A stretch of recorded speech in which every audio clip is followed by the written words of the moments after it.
നിത്യത പുണരും നിമിഷം.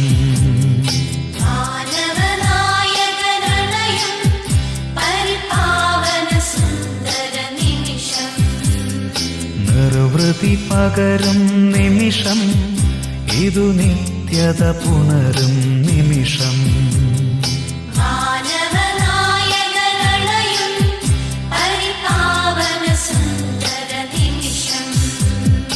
ഓർമ്മകളുണരും കാലം, തിരുവോസ്തിയിലാശ്ലേഷം. കണ്ണിണ കാണാരൂപം, തവ ജീവന സാദൃശ്യം.